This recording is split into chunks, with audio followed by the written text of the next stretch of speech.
नमस्कार सभी को राम राम। प्यारे विद्यार्थियों, तो हम देख रहे थे राजस्थान की कला और संस्कृति में राजस्थान की लोक देवियाँ। कल हमने पढ़ा था नारायणी माता और एक हमने पढ़ा था रानी सती। तो मैंने आपको बताया था सती जो कि अपने पति के साथ पतिव्रता नारी, ऐसी पतिव्रता नारी जो अपने पति के मृत्यु उपरांत उनके साथ सती होती है, तो वो सती माता कहलाती है। तो हमने देखा था कि आसती किसे कहते हैं, महासती किसे कहते हैं और माँ सती किसे कहते हैं। और मैंने ये भी बताया था कि राजस्थान की प्रथम महिला जो सती हुई थी तो रेणुका की पत्नी, जोधपुर के सेनापति थे रेणुका की पत्नी संपल कंवर। और ये हमें घटियाला विलेख है जोधपुर से, वहाँ से ये जो घटना प्राप्त होती है। उसके बाद में अंतिम सती तो माल सिंह या मोहन सिंह की पत्नी दिवराला गांव सिक्कर से रूप कंवर जिनका नाम था। तो ये जो अंतिम सती है राजस्थान में 1987 में होती है। तो अब आज हम आगे देखते हैं नागणेची माता। आगे की ओर हम देखते हैं आज नागणेची माता। नागणेची माता में हम देखते हैं नागणेची माता, नागणेची माता जिनका मूल मंदिर नगाना गांव बालोतरा में स्थित है। क्योंकि वर्तमान में बालोतरा जिला जो बालोतरा है वो जिला घोषित हो चुका है। ये पहले बालोतरा बाड़मेर में आता था, वर्तमान में जो बालोतरा है ये नया जिला घोषित कर दिया गया है। तो नगाना गांव कौन से जिले में आता है, तो बालोतरा में, जहां नागणेची माता का मंदिर स्थित है। नगाना गांव बाड़मेर, ये बालोतरा में। इस मंदिर, यह मूर्ति जो नागणेची माता की मूर्ति है, नागणेची माता की मूर्ति, यह मूर्ति राव सिंह के पुत्र राव सिंह। अब राव सिंह कौन थे, तो मारवाड़ जो राज्य है, मारवाड़ राज्य के राठौड़ वंश के संस्थापक थे। ये राठौड़ वंश के संस्थापक, राठौड़ वंश के संस्थापक कौन थे, राव सिंह। मारवाड़ राज्य के राठौड़ वंश के संस्थापक राव सिंह के पुत्र थे, के पुत्र वह आसनाथ के पुत्र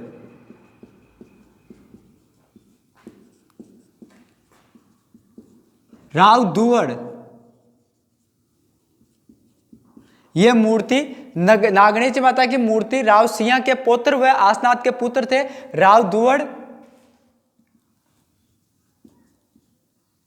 कर्नाटक से लाकर नगाना गांव बालोतरा में स्थापित करवा दी, बालोतरा में स्थापित करवा दी।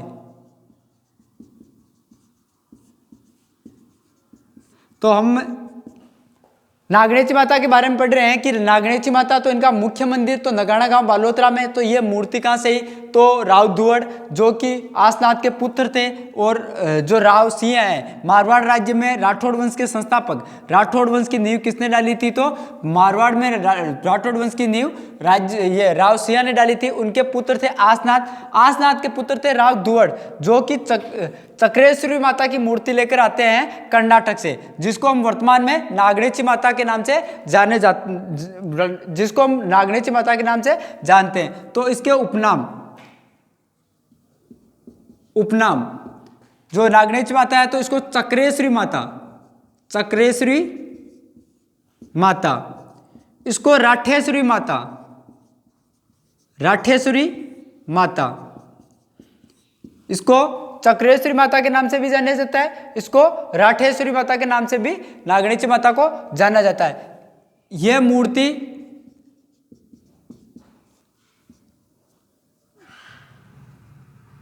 लकड़ी से निर्मित है।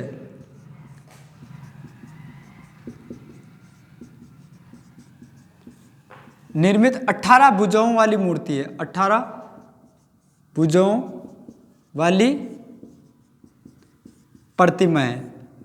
यानी जो ये नागणेची माता की मूर्ति है वो 18 भुजाओं वाली, 18 भुजाएं, और सभी में जो 18 भुजाएं नागणेची माता की ये लकड़ी जो मूर्ति है ये तो लकड़ी से निर्मित है, काष्ठ से निर्मित है और 18 भुजाएं हैं, सभी में इनके हथियार लिए हुए हैं। तो नागणेची माता तो नगाना गांव बालोतरा में इनका मंदिर है। ये राव सिंह जो मारवाड़ के राठौड़ वंश के संस्थापक थे उनके पौत्र यानी कि राव धुवड़ के द्वारा कर्नाटक से चक्रेश्वरी माता की मूर्ति लेकर आए थे ये चक्रेश्वरी माता, और इनको राठेश्वरी माता के नाम से भी इनको जाना जाता है। इनको पंखिनी माता के नाम से भी जाना जाता है, पंखिनी माता, क्योंकि पंखों के आधार पर पंख क्यों, क्योंकि इनके 18 भुजाएं हैं। इसे जो मूर्ति है इसके 18 जो पंखे की तरह लगती है, इसलिए इसको पंखिनी माता भी कहा जाता है। राठेश्वरी माता भी इनको कहा जाता है क्योंकि राठ क्षेत्र से लेकर आए थे, कर्नाटक में राठ क्षेत्र वहां से, तो इसको राठेश्वरी माता भी कहा जाता है। चक्रेश्वरी माता इस मूर्ति का नाम था जहाँ ये पूजी जाती थी, यहाँ लाकर इसको नागणेची माता के नाम से जाना गया। तत्पश्चात बाद में क्या होता है, राव जोधा मारवाड़ के जो शासक थे, राव जोधा ने यह मूर्ति नगाना गांव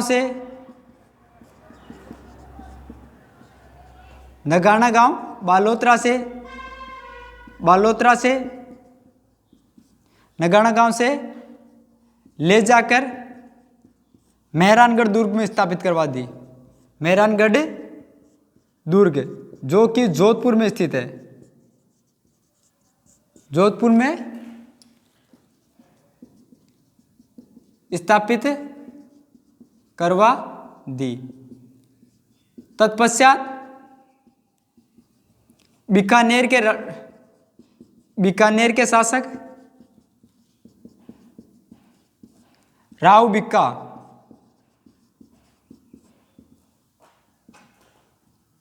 द्वारा ये मूर्ति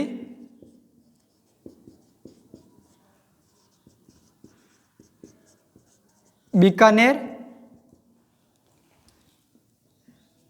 शहर में स्थापित करवा दी गई। तो अब देखो आगे क्या होता है।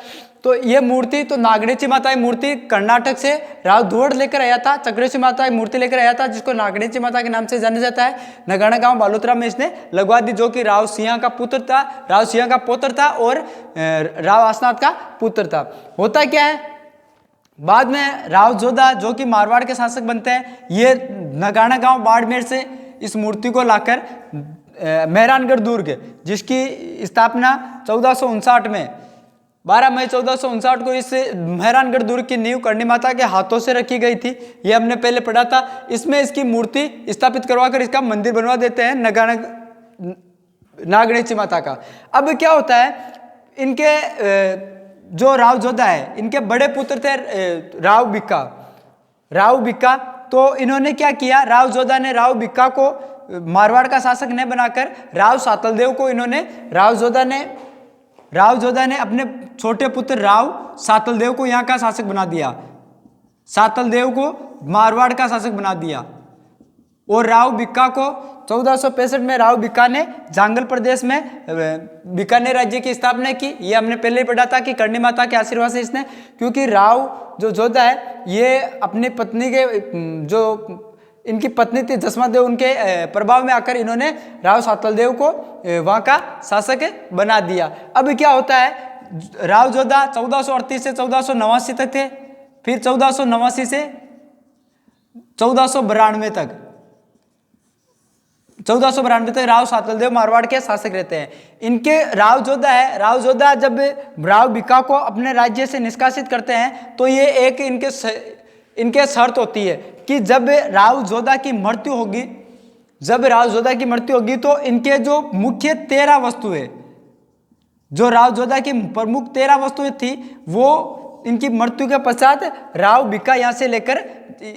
बिक्का को दी जाएगी। लेकिन राव जोधा है इनके और राव बिक्का को, क्योंकि ये जो राव जोधा है अपने छोटे पुत्र राव सातलदेव को शासक घोषित कर देते हैं, तो राव बिक्का यहाँ से निष्कासित कर दिया जाता है, यानी राव बिक्का यहाँ से निकल जाते हैं और करणी माता के आशीर्वाद से जांगल प्रदेश में बीकानेर राज्य की स्थापना करते हैं। लेकिन ये 13 वस्तुओं की मांग रखते हैं।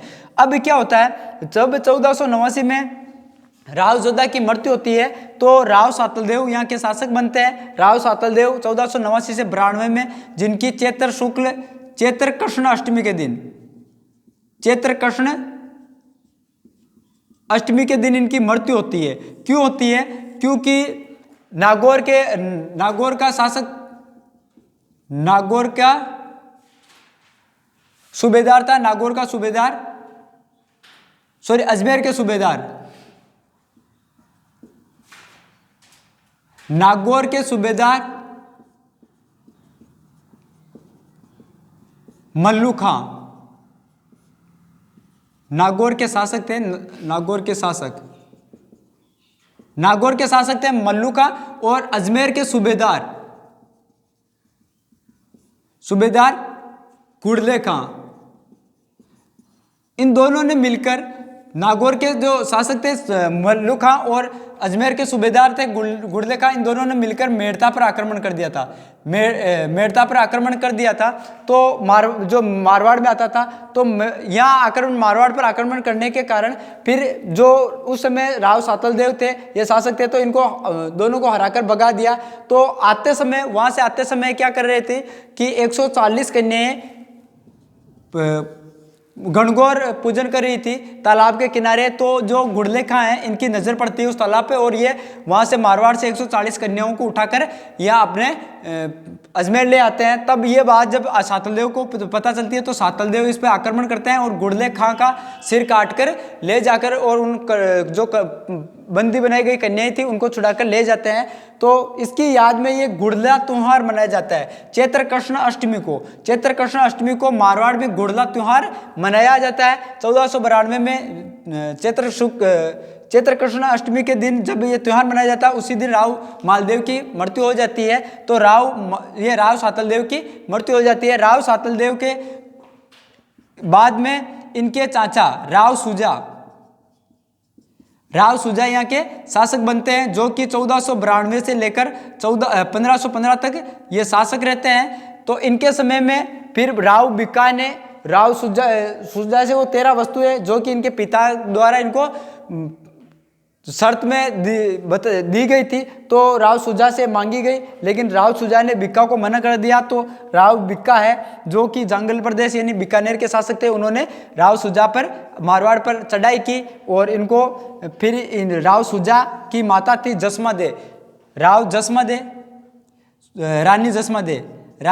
जसमादे की मध्यस्थता से रानी जसमादे, जो कि इनकी राव जोधा की पत्नी थी, जो राव सुजा की माँ थी, रानी जसमादे के मध्यस्थता से राव सुजा व राव बिक्का के मध्यस्थता करवाई गई। और बाद में ये 13 वस्तुएं राव बिक्का को दी गई। इन 13 वस्तुओं में एक थी नागणेची माता की मूर्ति, जो कि लकड़ी की बनी हुई यानी काष्ठ से निर्मित 18 भुजाओं वाली प्रतिमा थी। तो फिर राव जो बिक्का है, इसने ले जाकर बीकानेर में इसकी स्थापना करवा दी। वर्तमान में ये जूनागढ़ दुर्ग में स्थित है, जो कि बीकानेर में है, जिसको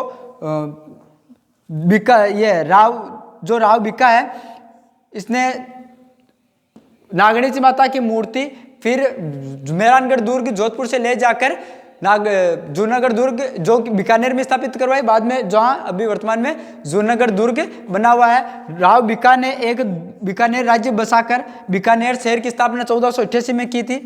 1488 में 12 अप्रैल 1488 को बैसाख शुक्ल तृतीया को यानी आखा तीज के दिन राव बिक्का ने बीकानेर शहर की स्थापना की, जहाँ एक छोटा दुर्ग बनवाया, छोटा दुर्ग जिसको बिक्का की टोकरी कहा जाता है, बिक्का की टोकरी। उसी पर राय सिंह था, उसने बीकानेर में जूनागढ़ दुर्ग का निर्माण करवाया था। तो ये थी अपनी नागणेची माता। तो नागणेची माता की वर्तमान में मुख्य मूर्ति तो जूनागढ़ दुर्ग में लगी हुई है, और इनका जो मुख्य मंदिर है वो नगाना गांव बालोतरा में स्थित है, क्योंकि सर्वप्रथम मूर्ति यहीं लगाई गई थी राव धुवड़ के द्वारा, जिनको चक्रेश्वरी माता कहा जाता है, राठेश्वरी माता कहा जाता है, पंकिनी माता कहा जाता है। ये मूर्ति लकड़ी से निर्मित है, 18 भुजाओं वाली ये मूर्ति है। राव जोधा ने ये मूर्ति नगाना गांव से मेहरानगढ़ दुर्ग और मेहरानगढ़ दुर्ग से बीकानेर के शासक राव बिक्का ने बीकानेर में यानी जूनागढ़ दुर्ग में ले जाकर ये रखवा दी थी।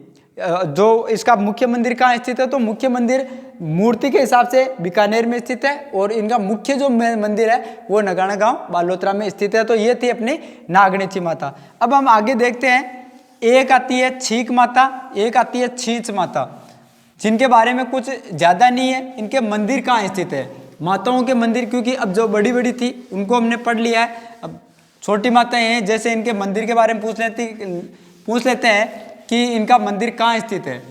तो हम पढ़ेंगे अब आगे, एक है छीक माता, एक है छींच माता। तो छीक माता,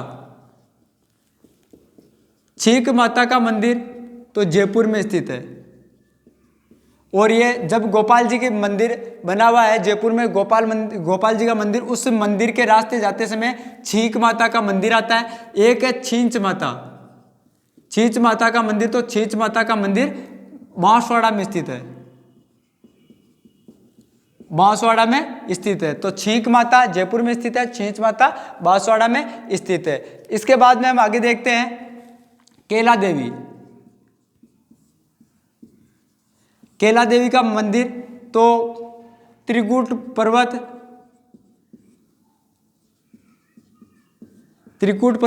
करौली में स्थित है, त्रिकूट पर्वत करौली में स्थित है। केला देवी का मंदिर कहाँ स्थित है, तो त्रिकूट पर्वत करौली में इनका मंदिर स्थित है।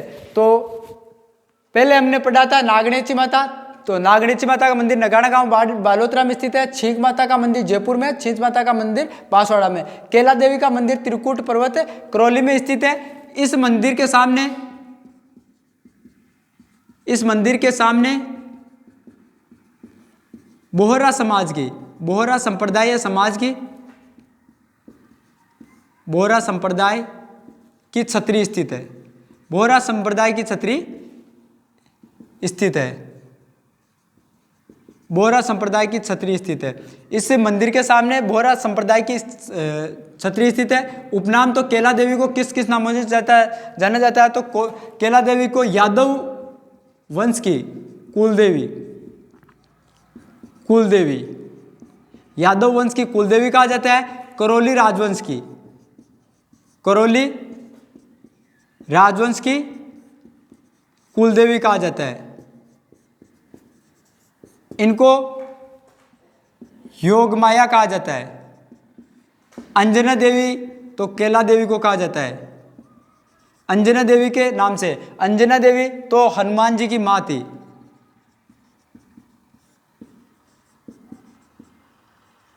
हनुमान जी की मां का नाम, तो अंजना देवी केला देवी को ही कहा जाता है। ये इनको मीणों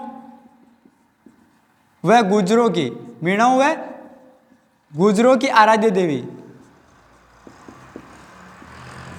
देवी कहा जाता है। इनको मीणों व गुजरों की आराध्य देवी तो केला देवी को कहा जाता है। अंजना देवी जो कि हनुमान जी की मां थी तो केला देवी को कहा जाता है। इस मंदिर के पास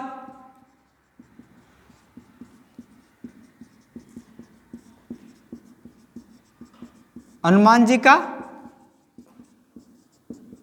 मंदिर स्थित है। इस मंदिर के पास ही एक हनुमान जी का मंदिर स्थित है। यहाँ मेला तो केला देवी के मेला कब बढ़ता है, तो चैत्र शुक्ल अष्टमी को यहाँ मेला बढ़ता है, जिसको लक्की मेला कहा जाता है, लक्की मेला भी कहा जाता है।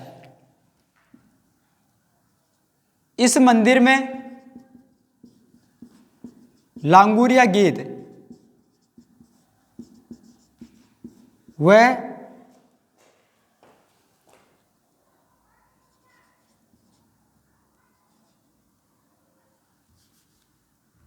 घुटकण नृत्य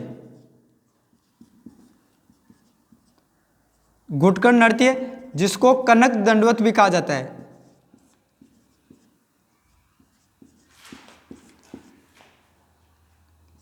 किया जाता है। यानी यहाँ लांगुरिया गीत गाते समय घुटकण नृत्य भी किया जाता है। लांगुरिया गीत तो भगवान जो हनुमान जी है, हनुमान जी को इनका पुत्र मानकर, यानी हनुमान जी को लंगूर का स्वरूप मानकर लांगुरिया गीत यहाँ गाए जाते हैं। तो केला देवी इनको वासुदेव व जानकी की पुत्री मानी जाती है, जिसका कंस ने वध किया था। तो कंस ने जो कन्या थी जिसका वध किया था वासुदेव व जानकी की पुत्री, तो केला देवी को मानी जाती है। तो इनका मंदिर तो त्रिकूट पर्वत करौली में स्थित है। इस मंदिर के सामने बोहरा संप्रदाय की छतरी स्थित है। इनको यादव वंश की कुलदेवी, करौली राजवंश की कुलदेवी माना जाता है। इनको योगमाया कहा जाता है। अंजनी देवी जो कि हनुमान जी की माँ थी, केला देवी को माना जाता है। और मीणों व गुर्जर जाति की गुर्जरों की आराध्य देवी मानी जाती है। इस मंदिर के पास हनुमान जी का मंदिर भी स्थित है। मेला इनका चैत्र शुक्ल अष्टमी को बढ़ता है। इस मंदिर में लांगुरिया गीत व गुटकर नृत्य किया जाता है। इस मंदिर में 2 मूर्तियां स्थित है। इस मंदिर में दाहिनी तरफ इस मंदिर में दाहिनी तरफ तो किसकी मूर्ति स्थित है? केला देवी की मूर्ति स्थित है। केला देवी की मूर्ति, जिसको लक्ष्मी के नाम से जाना जाता है, जिसको लक्ष्मी के नाम से जाना जाता है, जाना जाता है। तथा बाएं तरफ चामुंडा माता की मूर्ति स्थित है। यानी इस मंदिर में 2 मूर्ति स्थित है। दाहिनी तरफ जो मूर्ति है केला देवी की मूर्ति है, जिसको लक्ष्मी के नाम से भी जाना जाता है। बाएं तरफ चामुंडा माता की मूर्ति स्थित है। तो यह थी अपनी केला देवी। तो त्रिकूट पर्वत करौली में इनका मंदिर स्थित है। इस मंदिर के सामने बोहरा संप्रदाय की छतरी स्थित है। उपनाम तो यादव वंश की कुलदेवी करौली राजवंश की कुलदेवी तो केला देवी को कहा जाता है। योगमाया केला देवी को कहा जाता है। और इनको अंजनी देवी कहा जाता है, जो कि हनुमान जी की माँ थी। वासुदेव जानकी की पुत्री भी इनको कहा जाता है, जिसका कंस ने वध किया था, इन्होंने जन्म लिया था। फिर इस मंदिर में लांगुरिया गीत, तो भगवान हनुमान जी को लंगूर मानकर ये लंगूरिया गीत गाया जाता है। उसके साथ गुटकर नृत्य, जिसको कनक दंडवत, जो कि यहाँ का प्रसिद्ध किया जाता है। इस मंदिर में दाहिने तरफ केला देवी की मूर्ति स्थित है, जिसे लक्ष्मी के नाम से भी जाना जाता है। तथा बाईं तरफ किसकी मूर्ति स्थित है? तो चामुंडा माता की मूर्ति स्थित है। तो ये थी अपनी केला देवी, जिसका मंदिर त्रिकूट पर्वत करौली में स्थित है। इस मंदिर का निर्माण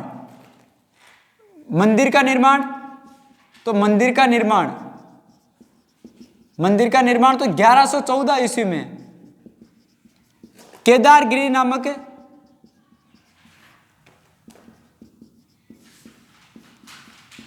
साधु ने यह मूर्ति स्थापित करवाई। केला देवी की मूर्ति मंदिर का निर्माण 1114 में केदारगिरी नामक साधु था, उसने यह मूर्ति स्थापित करवाई। मंदिर निर्माण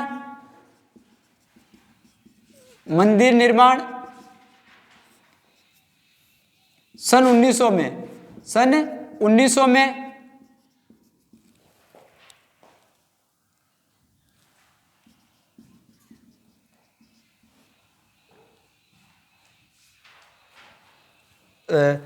मंदिर का निर्माण 1114 में केदारगिरी नामक साधु ने यह मूर्ति स्थापित करवाई थी। इसके मंदिर का निर्माण 1900 ईस्वी में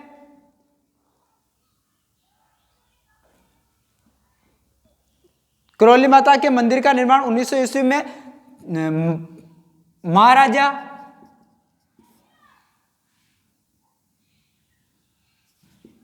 बख्तावर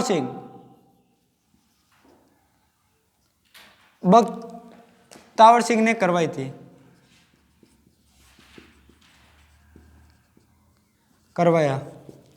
तो बख्तावर सिंह ने 1900 ईस्वी में इसका करौली में मंदिर का निर्माण करवाया था। तो करौली यह केला देवी मंदिर, तो केला देवी माता तो त्रिकूट पर्वत करौली में इस मंदिर के सामने बोहरा संप्रदाय की छतरी स्थित है।